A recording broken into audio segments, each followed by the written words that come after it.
The Joint Organisation Assessment is providing CCDA with the baseline information of their capacity to take on the roles and functions of the National Designated Authority.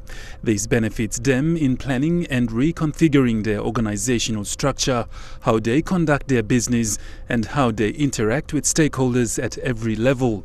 It will also improve their governance programs and project approach and their work efficiency and effectiveness.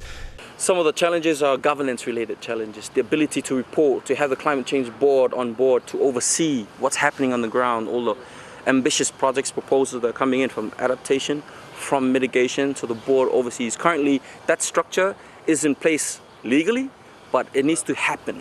Meetings need to be called, secretaries need to meet, from government. So that structure needs to happen and therefore provides the oversight. So that's not there in governance.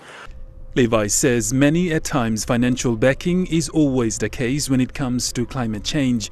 US AID Ready program has been actively working with the CCDA since 2016 to prepare an application for a 2 million kina Green Climate Fund readiness and preparatory support proposal, which the Green Climate Fund approved in December 2017. So if I were the community and I needed help on adapting to climate change, or for example, creating a riverside wall so that the time for the next flood, the river doesn't burst its banks and flood my school and my family and my village, right?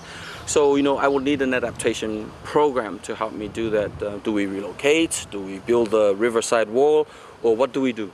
So I would need funds to actually do that. I would need specialists to actually do that. He says staff education on climate change issues and rescue procedures are also important and community engagements are necessary. Institutional strengthening of staff themselves. Staff, we found out from this assessment that staff are very competent in the work that they do, but they lack the supporting infrastructure. It needs internet infrastructure. It needs that budget, strong budget to provide support for the authority to do its work. Earlier this year, US AID, in association with CCDA, supported the Pacific Islands Forum Secretariat to organize and conduct a Melanesian sub-regional private sector workshop.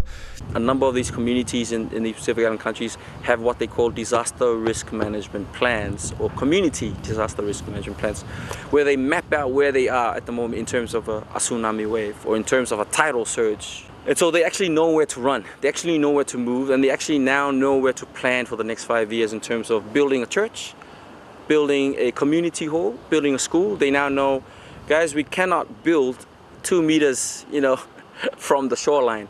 Godwin Eki, National EMTV News.